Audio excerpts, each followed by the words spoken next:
Okay, semicolons. Alrighty, look, semicolons join two independent clauses which are closely related. Okay, so write that down, please, everybody. Put it in your section here. Semicolons. All right, good. Semicolons, write it down, put it in your section here. A semicolon can also separate items in a complicated list. And a complicated list would be a list that involves things that aren't in one word or two words. They're explained in maybe 3 or 4, okay? I would recommend that you show semicolons or you use semicolons to separate clauses which are closely related, okay? And really what a semicolon does is it shows that they're linked. It shows that the clauses are linked in some way. Same as colons, you don't use a capital letter after a semicolon, okay?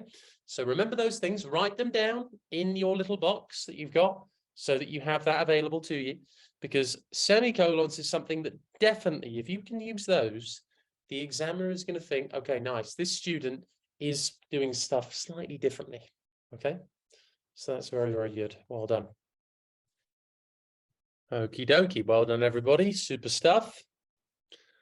We've got it all down. Give me a thumbs up if you do. Thank you. Good.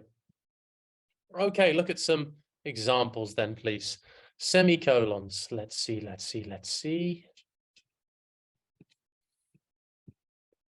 Okay, so semicolons we have.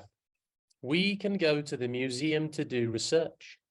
Mondays are pretty quiet there.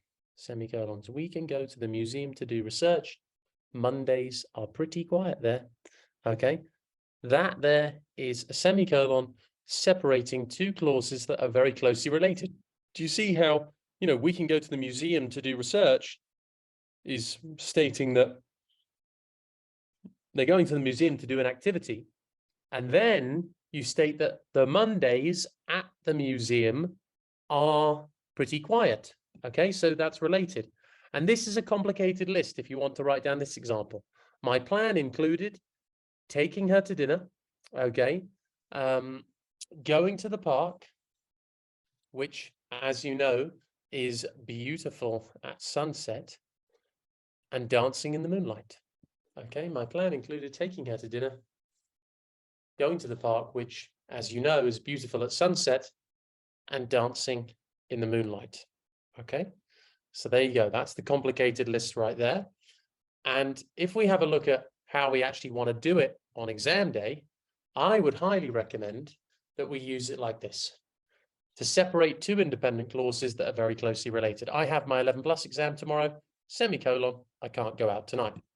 Call me tomorrow, you can give me an answer then. Okay, I have one goal, to build my new Lego set.